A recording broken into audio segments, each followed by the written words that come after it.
Ang karugtong ng nakaraan, mula sa labas ng kastilyo, ay maririnig ang napakaraming yabag ng mga paa at nagmamadali itong tumakbo. Mga dayo, ano ba ang sinasabi mo? Mga dayo po.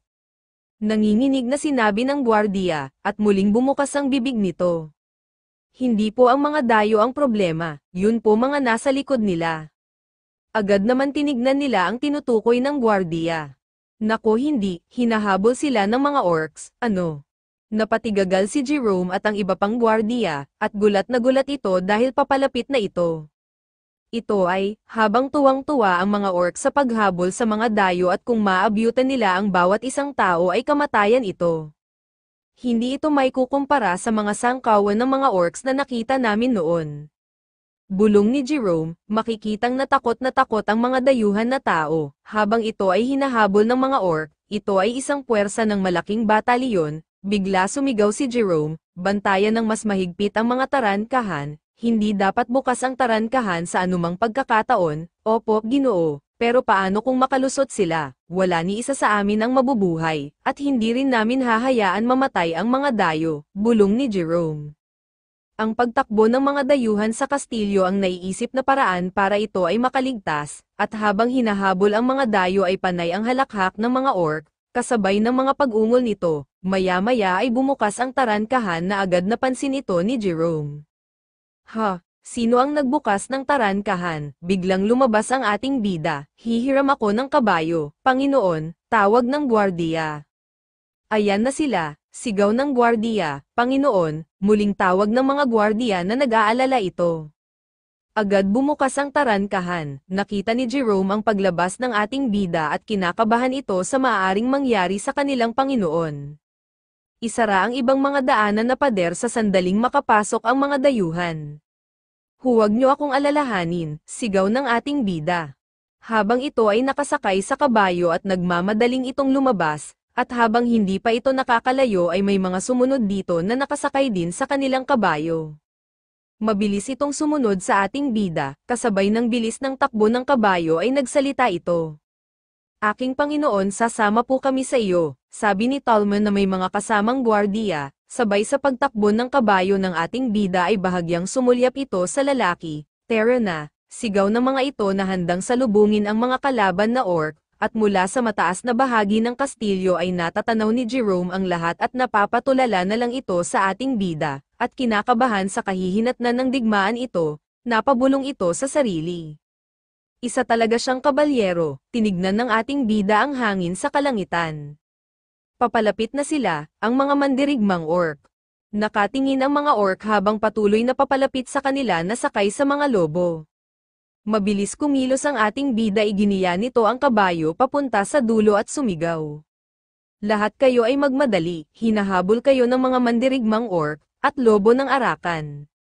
Ano, tulungan nyo kami, sabi ng mga dayo, bilisan ninyo at pumasok na kayo sa loob ng kastilyo.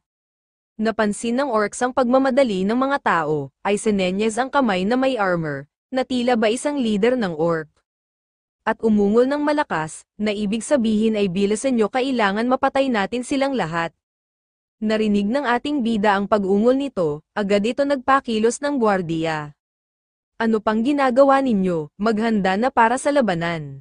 Sigaw ng ating bida, opo, sagot ng mga gwardiya, biglang hamangin ng malakas na tila ba nagbabanta ang kalangitan at maririnig ang mga pag-ungol at sigawan sa himpapawid, at biglang nagtakbuhan ang papasugod na mga orcs, na hawak ang mga sandata na handang pumatay, ang mga halimaw na ito, agad kumilos ang mga gwardiya, nagpakawala ito ng mga palaso, ngunit nakakapagtaka na dumaplis ito, agad naghalakhakan ang mga orcs kasabay nagpag-ungol ng sobrang lakas.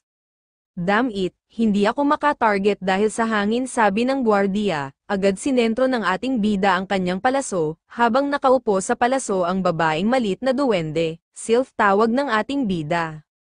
Kailangan ko ng tulong mo mula sa hangin, ang target ko ay ang mata ng wolf cub. At agad pinakawalan ng ating bida ang kanyang palaso. Agad lumipad sa ere ang palaso ng ating bida, dire-diretso ito na hindi kayang tangayin ng hangin.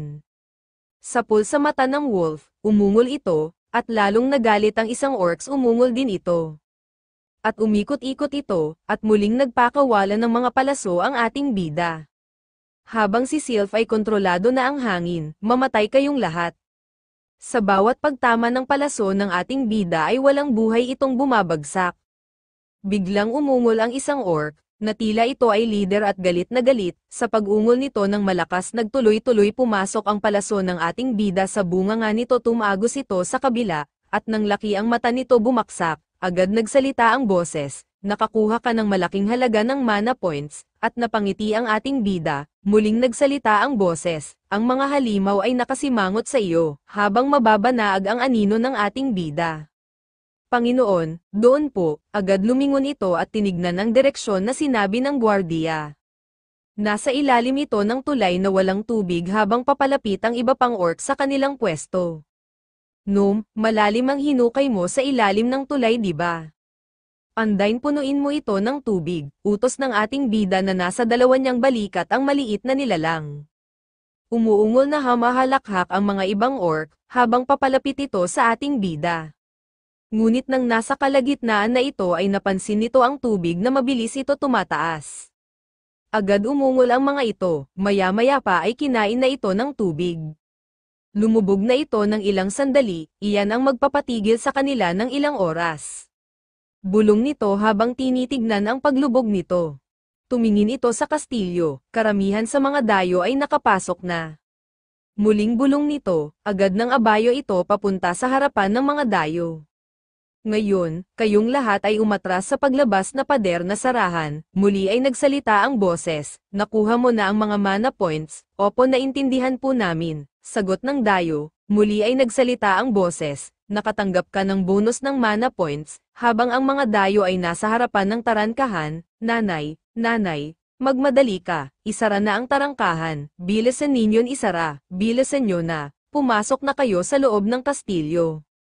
Opo, bilisan ninyo, ngayon ay isara na ang nasa loob ng pintuan at isunod nyo agad isara ang lahat ng mga lagusan ng kastilyo, mana, bigkas ng ating bida.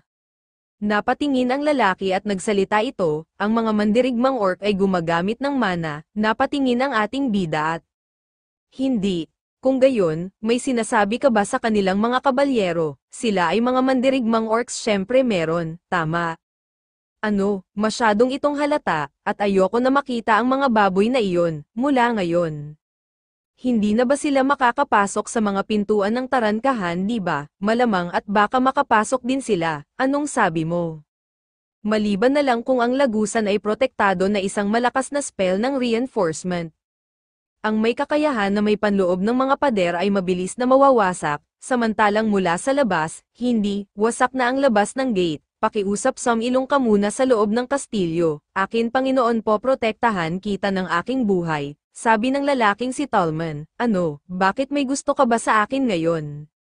Natawa si Tallman at itinuro ang sentido, haha, nagpa siya akong igalang ka simula ngayon, simula ba nung nag-inuman tayo, agad humakbang ito ng bahagya, naging masaya din naman ang oras at panahon kahit na maikli lang, napatingin ang ating bida kay Tallman, ano ba sinasabi niya? Parang malapit na siyang mamatay, maya-maya ay dumilim at humanging ng malakas na nagbabadya muli ng kalamidad. Sa maikling panahon masasabi kong masaya ako, sabi ni Tallman, habang nag-uusap ang mga ito, ano ba ang sinasabi niya parang malapit na siyang mamatay, bulong ng ating bida, samantala sa labas ng kastilyo, hindi, ang panlabas na tarangkahan ay ganap ng nawasak, sigaw ng mga dayo at ng mga bantay na gwardiya. Ayoko pang mamatay, nanginginig na sigaw ng mga dayo na takot, sigaw ng nasa labas na tila ito ay tinamaan ng palaso, agad narinig ito ng ating bida, ano yun, ninuno. Makikita ang mga dumadaing na mga dayuhan at mga bantay na tinamaan at pinatay ng mga orc. Kung naaawa ka bigyan mo ng himala ang mga naghihirap na ito, at protektahan sila mula sa matatalas na ngipin ng mga orc. Bulong ng ating bida, at habang nakakapatay ang mga orc, ay umuungol ito na parang hamahalakhak, habang ang mga bantay ay patuloy nagpapakawala ng mga palaso sa orc na umatake at sumira ng tarangkahan. Sobrang dami nila, sigaw ng mga bantay, habang patuloy itong pamapana ng mga palaso. Hindi ito gumagana sa dami nila, ito ay imposibleng tumagal pa. Kuka, sigaw ng mga bantay, napansin ito ng ating bida. Agad lumapit ito sa mga bantay na tila ito ay nawawalang na ng pag-asa. Lahat kayo ay makinig, kung gusto ninyong mabuhay, dapat ay handa rin magsakripisyo hanggang kamatayan. Napatingin ang mga bantay sa sinabi nito, susundin niyo ba ako? Muling sigaw nito, ganyang nga humilera kayo, bulong ng ating bida, ang aking buhay ay sayo upang utusan ng aking Panginoon, sigaw ng mga bantay, na lumuluha pa at natatakot, mamatay tayo sa pakikipaglaban sa tabi ng ating Panginoon. Opo, sigaw ng mga bantay na itinaas pa ang mga kamay, hindi. Teka lang, sigaw ni Tallman, hey, tignan mo nga itong mga ito. Nako, nanay natatakot po ako, magiging okay din ang lahat, narito ang Panginoon, maya-maya ay unti-unti nabutas ang pangalawang pinto ng tarangkahan, at sa isang iglap ay nawasak ito, kinabahan na umatras ang takot ng mga dayo, humakbang ang orc. Humalakhak naman ang orc na may kasamang pag-ungol. Agad hinagis ng ating bida ang palakol sa ulo ng orc, umungol ito ng malakas at tirik ang mata na nawalang ng buhay.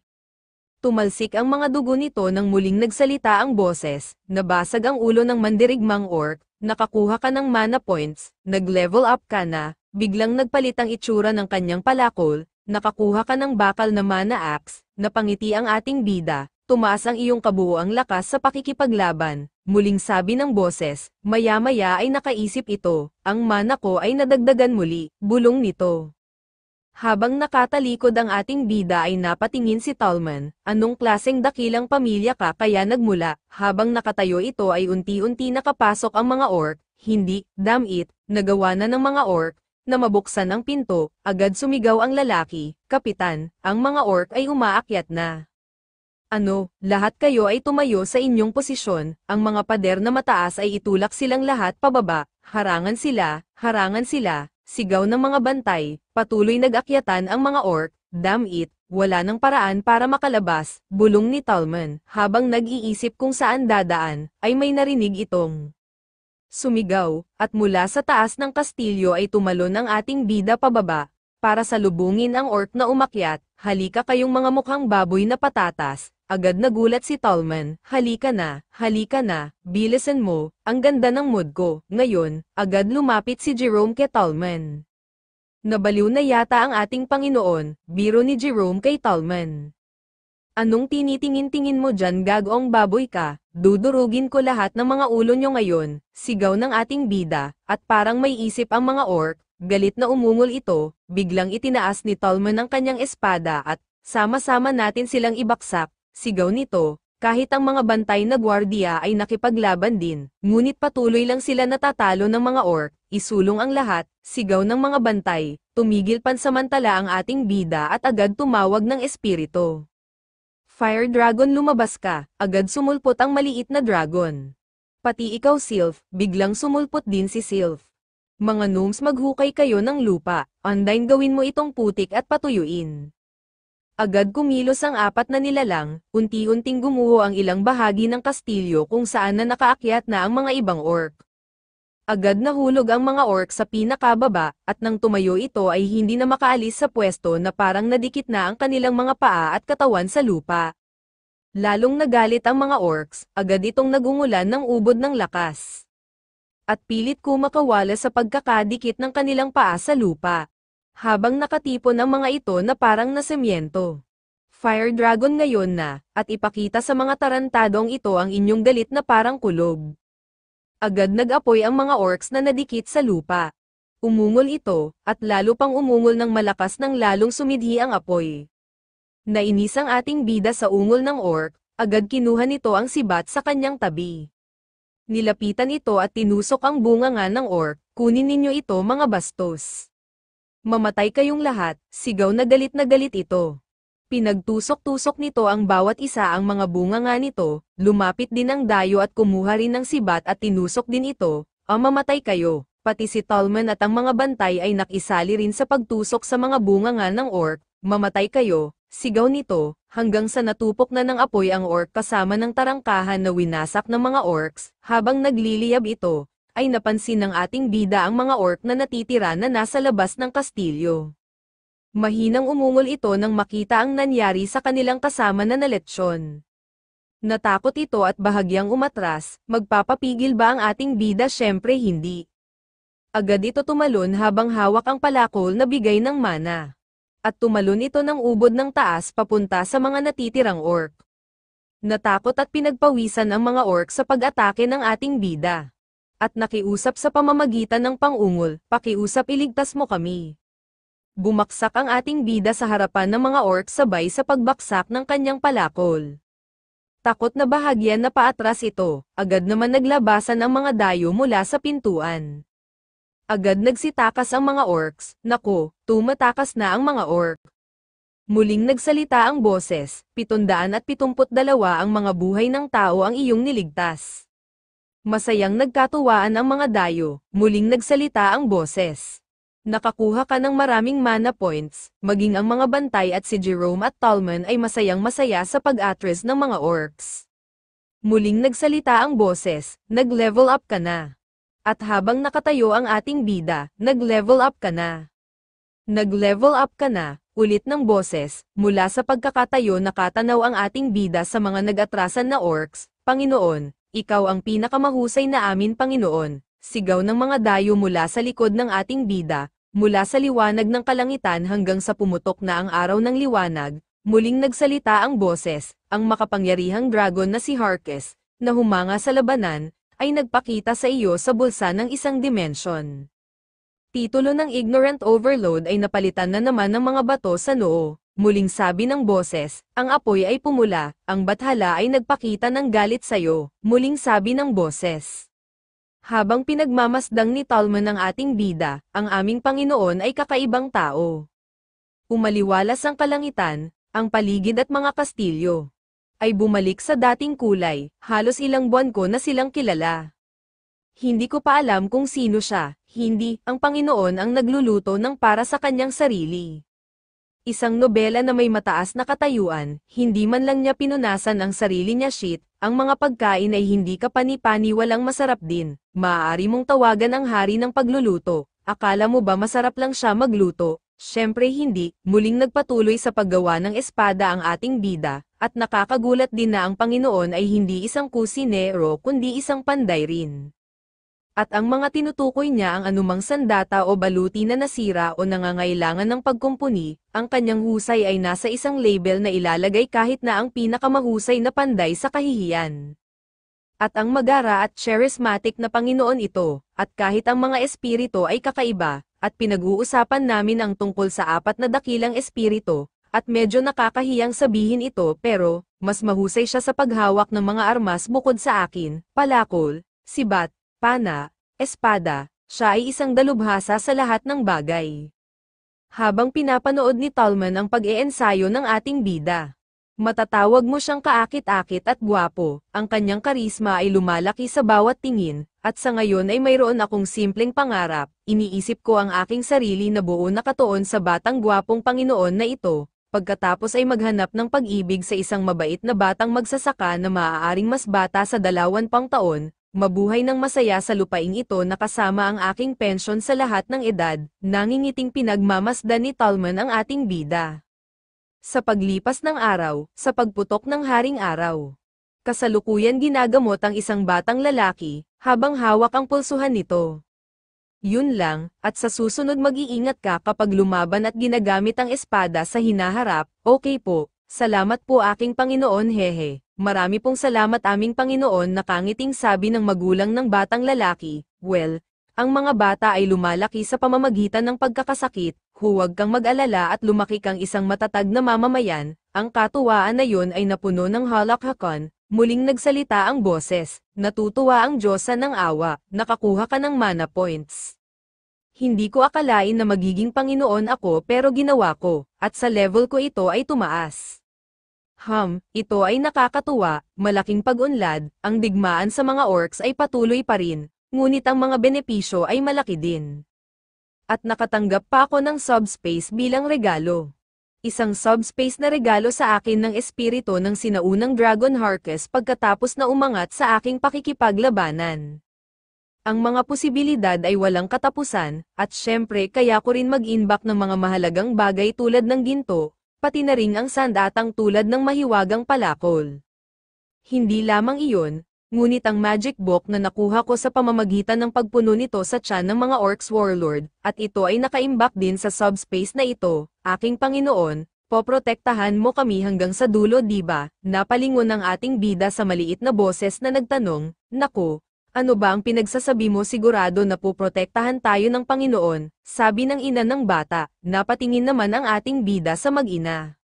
Kaya Jack, dapat kumain ka rin ng maayos at magpalakas, upang maging isang mahusay na sundalo ng teritoryo. Opo nanay, ako ay magiging isang sundalo ng teritoryo at poprotektahan ang Panginoon. Natutuwang sabi ng bata sa kanyang ina, muling nagsalita ang boses, malaking tiwala ang iyon natanggap.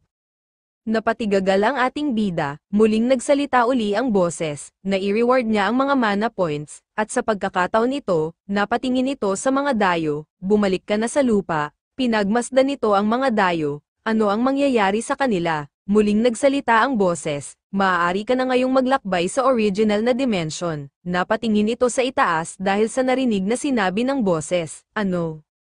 Ngayon na, bulong ng ating bida, muling nagsalita ang boses, gusto mo bang magbayad ng mana points at bumalik, pinagpawisan ito habang nakatingala, maya-maya ay bahagyang itinaas ang kamay at nag-pinky swear ito, nagtaka naman ang bata at ang ina nito na hindi maintindihan ang ginawa ng ating bida, at kung ano ang ibig sabihin nito, Jack, magtiwala ka sa akin, habang nakausli ang hinliliit nitong daliri. Ito ay patunay ng aking pangako na lagi kitang poprotektahan. Tumingin ang bata at tila ito'y nag-isip, maya-maya ay ginaya nito ang ginawa ng ating bida. Tuwang-tuwa ang bata habang inipit nito ang kanilang daliri na patunay ng kanilang pangako, matapos bumitaw sa bata, ay itinaas ang kamay sa ere at gumawa ng portal na korteng pinto sa paligid, buksan ang subspace sabi nito, habang nakataas ang kamay sa ere ay bumuo ang liwanag ng isang pinto ng daanan patungo sa kabilang mundo, bumalik ka sa lupa. Gulat na gulat ang mga dayo sa kanilang nasaksihan at hindi ito makapaniwala. Oh, Panginoon, mula sa portal na bumukas naglakad ang ating bida at pumasok doon. Muling nagsalita ang boses, gamit ang mana points para bumalik sa lupa, hanggang sa kinain ito ng nakakasilaw na liwanag. Samantala, habang nakatayo si Vivian at takot na takot habang pabulusok na ang assassin mula sa itaas patungo sa kanya, napalingon ito nang biglang naglaho ang ating bida sa kanyang tabi, hindi. Si Daniel ay, natatakot nitong bulong, naglaho. Tuwang-tuwa ang mga pabulusok na hanggal na assassin. Napatingala si Vivian at nakita nito ang mukha ng sasalakay sa kanya na hamahalakhak. Hindi, muling bulong nito, agad pumikit si Vivian at sinariwan nito sa kanyang isipan ang masayang alaala nila ng ating bida. Daniel, paalam, bulong nito habang lumuluha na handa nang tanggapin ang kanyang kamatayan. At nang pabulusok na ito kay Vivian, ay bigla ito sumigaw na ang halakhak nito ay naging kamatayan at napalitan ng dugo. Agad tumalsik ang mga dugo nito na tatalsik sana kay Vivian, ngunit hindi ito nangyari dahil sa pagharang ng ating bida na bigla sumulpot. Sa tabi ni Vivian, Daniel, bulong na tawag ni Vivian na nagulat sa nakita. Nakita nito ang nakatalikod na ating bida na may mga talsik ng dugo. Sa braso at katawan, hindi, dugo, Daniel ayos ka lang ba, sigaw ni Vivian, at muling umatake ang isa pang assassin, at hindi nagdalawang isip ang ating bida agad itong hinampes ng palakol na kanyang sandata, na kanyang daladala mula sa kabilang mundo, nagulat naman si Vivian, bahagyang lumingon ang ating bida sa babae at, natagalan ka ba sa paghihintay, Vivian, Daniel, bakit parang nakakatakot ka? Anong ibig mong sabihin, na matagal akong naghintay, bulong ng babae, muling hinarap ng ating bida ang mga assassin, Vivian, ipikit mo lang sandali ang mga mata mo. Okay, ano, sagot ni Vivian, pinagdikit ng ating bida ang mga ngipin nito at galit na sinabi, mga bastos na assassin, medyo matagal na rin. Nagtataka naman ang mga kulto ng assassin na nagtipon habang papalapit ang mga ito. Ang kanilang mga mata ay puno ng kalituhan, bulong ng ating bida habang nakangiti ito, mabuti at bigla akong sumulpot dito na may dalang palakol haha, narinig mo na ba ang magic axe? Sayang hindi ako natuto ng magic, pero okay lang marami pa namang pagkakataon, bulong ng ating bida habang pinapanood ang galaw ng mga assassin. Maging ang asasin na nasa puno ay tila nagtataka sa kilos ng ating bida. Nakahanap ako ng paraan para maglakbay sa kabilang mundo, bulong muli ng ating bida, bigla naman nagsalita ang asasin sa puno. Isang wizard, sigaw nito, hindi isang wizard. At nag-peace sign pa ito, isa akong spirit master. Lalong nagalit ang asasin na nasa puno at, ano bang pinagsasabi mo, isa ka lang maliit na bastos. Patayin siya, utos nito sa mga asasin, hindi. Mali ang sinabi mo, hindi dapat patayin siya. At humakbang ito, at agad tumakbo at sabay talon ng mabilis. Dapat ay pakiusap iligtas mo ako, sigaw ng ating bida.